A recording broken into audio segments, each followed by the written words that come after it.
सुनकर रोशनी ने कहा, राजा जी आप ठीक कहते हैं।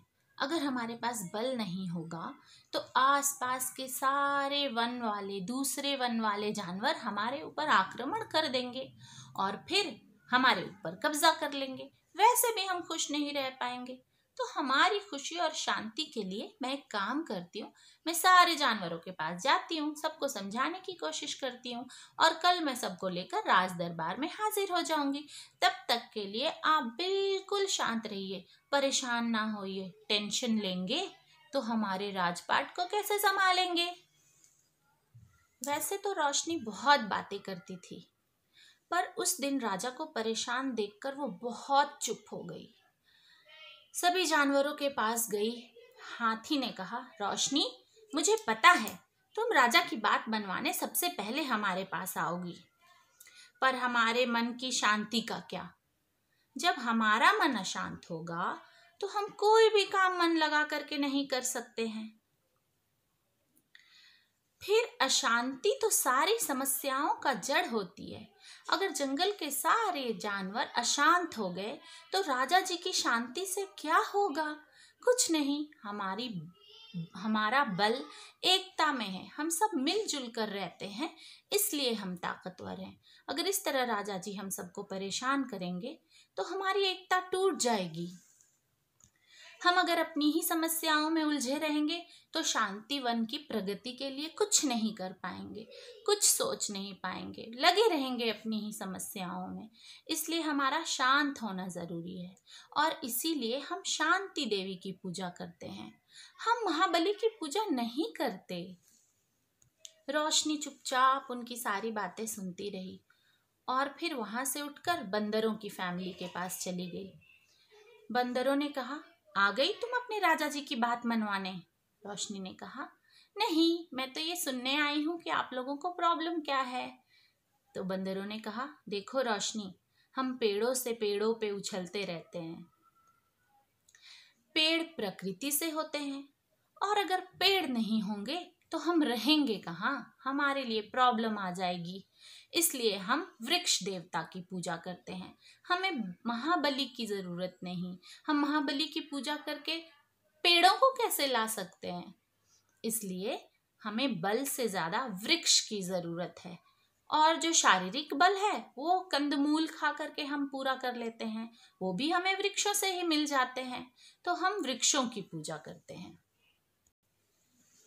बंदरों की ये बातें सुनकर रोशनी चुप हो गई, सोचने लगी और सोचते सोचते लोमड़ी की फैमिली के पास पहुंच गई। लोमड़ी की फैमिली ने उसे देखकर फिर कहा, हमें पता था तुम बड़ी आई राजा जी की मानने वाली, सबसे पहले आओगी हमें मनाने। रोशनी ने कहा, नहीं, मैं तो आप लोगों की प्रॉब्लम सुनने आई हूँ।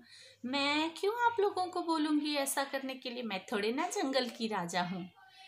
तो लोमड़ी ने कहा, देखो रोशनी, राजा जी बोलते हैं महाबली जी की पूजा करो और हम हैं लोमड़ी, हमारी बुद्धि ही हमारा जीवन होती है। तो हम सरस्वती जी की पूजा करते हैं, उससे बुद्धि मिलती है हमें और फिर हम उस बुद्धि का इस्तेमाल करके अपनी जीवन जीते हैं। तो हम महाबली की पूजा नहीं कर सकते। ये सुनकर रोशनी आगे बढ़ गई। वहां उसको चीता और तेंदुआ की फैमिली मिली। वहां जाकर उसने पूछा तो उन लोगों ने कहा, हमें कोई प्रॉब्लम नहीं है, हम राजा की बात मानने के लिए तैयार हैं। हमारा भी सब कुछ बल पे डिपेंड है, तो हम बल के देवता महाबली की ही पूजा करते हैं राजा जी की तरह। तो हमें तो कोई प्रॉब्लम है ही नहीं, हम ठीक हैं। रोशनी ने ये सुनकर बोला, मुझे खुशी है कि कम से कम आप लोग तो खुश हैं शांतिवन में, वरना शांतिवन की शांति को ना जाने किसकी नजर लग गई। आगे चलकर रोशनी को मगरमच्छ और कछुआ की फैमिली मिली। उन दोनों ने बताया कि हम जल और थल में रहते हैं, हमारा जीवन ही जल और थल के बीच में रहता है। तो हम जल देवता और पृथ्वी देवी की पूजा करते हैं। हम महाबली की पूजा नहीं कर सकते, हमें इन दोनों की ही पूजा करनी है। फिर रोशनी ने सारे जानवरों को एक जगह इकट्ठा किया और कहा, मैंने आप सबकी बात सुन ली है। मैं आप लोगों से आग्रह करती हूँ कि कल सुबह आप सारे लोग राजा जी के दरबार में मिलिए। और देखते हैं राजा जी को। आपकी बातें सुनकर राजा जी क्या फैसला लेते हैं। ये सुनकर सारे जानवर डर गए और बोले, नहीं नहीं, राजा जी बहुत गुस्से में होंगे, कहीं हम सबको मार ना डालें, हम नहीं जाएंगे राजा जी के दरबार में। रोशनी ने उन्हें समझाया, आपके राजा हैं, थोड़ा तो विश्वास कीजिए उन पे, आप ही तो उनकी शक्ति हैं। अगर आप लोग ही उन्हें सहारा नहीं देंगे इस समय तो वो परेशान हो जाएंगे, इसलिए उनकी बातें सुनने तो कम से कम आइए। मैं आप लोगों से वादा करती हूँ, मैं उनका गुस्सा शांत करके रखूंगी ताकि वो आप लोगों को परेशान ना करे। सारे जानवरों की बात सुनकर रोशनी बहुत शांत हो गई, शांत दिमाग से सोचने लगी और फिर उसे ध्यान आया कि हर जानवर की ज़रूरत अलग है, तो हर जानवर की आस्था अलग है, और आस्था अलग तो भगवान अलग हैं सबके। रोशनी को ये समझ में आया कि आस्था जीवन का सार होती है। अगर आस्था को ठेस पहुंचाई राजा जी ने इतने सारे जानवरों की, तो शांति वन का बल खत्म हो जाएगा। उसे ये भी समझ में आया कि सारे जानवर जब तक एक हैं और अपनी आस्था से शांति वन को जोड़े हुए हैं, तभी तक शांति वन की खुशियां हैं। रोज 7 बजे सो जाने वाली रोशनी आज ना जाने क्यों 12 बजे रात तक जाग रही थी। बहुत व्याकुल थी, बहुत परेशान थी कि शांतिवन की प्रॉब्लम सॉल्व कैसे की जाए। ये देखकर उसके बाबा उसके पास आए और कहे, गुड़िया, मेरी बिना बटन की रेडियो को आज क्या हुआ? डेली तो उसकी एनर्जी खत्म हो जाती है, 7 बजे तक तो वो सो जाती है, आज क्यों 12 बजे तक जाग रही है? रोशनी ने कहा, बाबा, मैं परेशान हूँ, आपको तो पता है मैं दूसरों की परेशानी देखकर परेशान हो जाती हूँ, इसलिए आज मैं पूरा दिन चुप थी, मैं बोली ही नहीं, मेरी एनर्जी बची हुई है, तो मुझे नींद नहीं आ रही है। अब सोच रही हूँ कि शांतिवन की प्रॉब्लम को कैसे सॉल्व करूँ, और इसलिए मेरी एनर्जी उसमें यूज़ होगी, तो मैं थकूंगी तो मैं सो जाऊंगी। आप चिंता ना करें, आप चले जाइए सोने, मैं सो जाऊंगी। ये कहकर उसने अपने बाबा को सोने के लिए भेज दिया। उसके बाबा चले गए, पर उसे कहाँ नींद आने वाली थी। धीरे से उठकर वो बाहर चली गई। बाहर जाकर के उसने आसमान में चांद तारे देखने शुरू कर दिए। चांद और तारों को देखते देखते उसे ध्यान आया, देखने में तो लगता है कि चांद ही रोशनी दे रहा है, लेकिन ऐसा तो है नहीं। चांद तो अपनी रोशनी तारे से पाता है।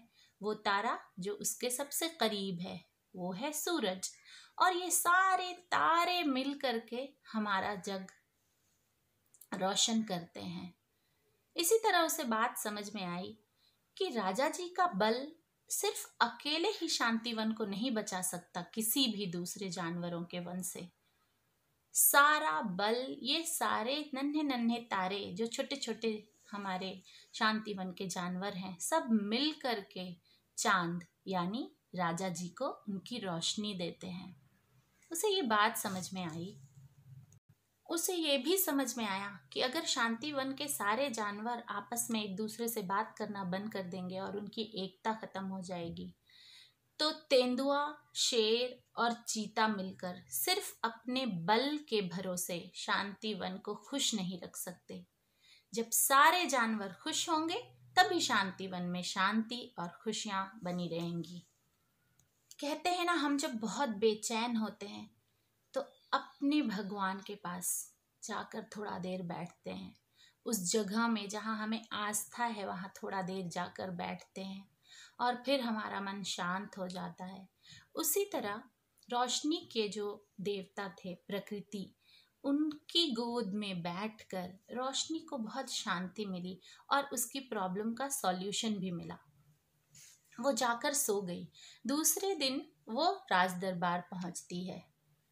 राज दरबार में जाकर उसने चांद और तारों वाला तथ्य राजा को बताया, और फिर उसने बताया कि राजा जी, आप महाबली की पूजा करके सिर्फ नहीं बनते हैं, आप महाबली बनते हैं हम सब के बल से, और हम सब को बल तब आता है जब हम अपनी आस्था पे जुड़े होते हैं। हमारी आस्था हमें बल देती है जीने का, प्रॉब्लम से लड़ने का, लोगों को खुश करने का, अच्छे काम करने की हमें का बल हमें हमारी आस्था से मिलता है। इसलिए हम किसी की आस्था को ठेस पहुंचाकर हम कभी भी बलवान नहीं बन सकते राजा जी। और इसीलिए मेरी आपसे आग्रह है कि आप अपनी ये जो जिद है महाबली की पूजा करवाने की सारे लोगों से, वो वापस ले ले, क्योंकि जिद कभी हमारी ताकत नहीं बनती। और जिद अगर किसी को ठेस पहुंचाने के लिए हो तो कभी हमारी ताकत नहीं बनती। ये बात सुनकर राजा जी ने कहा, अरे मेरी नन्ही सी बिना बटन की रेडियो, तू इतनी छोटी सी और मैं राजा, मेरे सामने जब खड़ी होकर तू इतनी बलवान बातें कर सकती है अपनी प्रकृति देवी की पूजा करके, तो आज मुझे समझ में आ गया कि हर की आस्था ही उसका बल होती है। तो मैं अपना ये जो मैंने कहा आदेश कि महाबली की पूजा करो, वो वापस लेता हूँ। और उन्होंने अपनी प्रजा से कहा, मेरी प्यारी प्रजा, मैं आप लोगों से अपने उदंड व्यवहार के लिए माफ़ी चाहता हूँ। पल भर के लिए अपने बल की शक्ति के आगे मैं ये भूल ही गया कि जिस शांति वन में इतने सारे देवताओं का बल हो, उसे हराना किसी के बल की बात नहीं।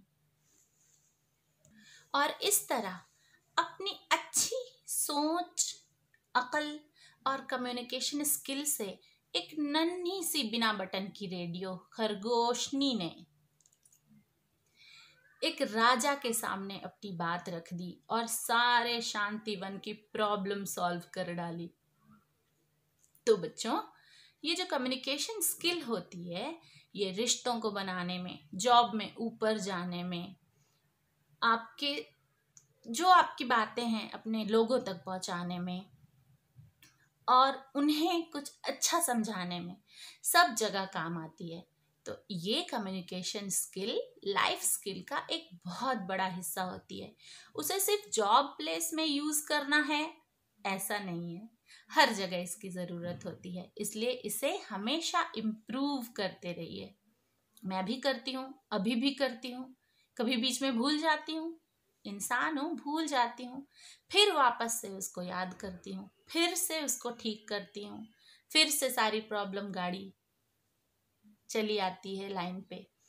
तो इस तरह से इस कहानी का सार ये है कि प्रॉब्लम सॉल्विंग स्किल के साथ साथ कम्युनिकेशन स्किल भी लाइफ स्किल का एक बहुत बड़ा हिस्सा है। जीते रहिए, खुश रहिए, stay blessed, stay united. This is the essence of our country. Never lose it. Jai Hind once again.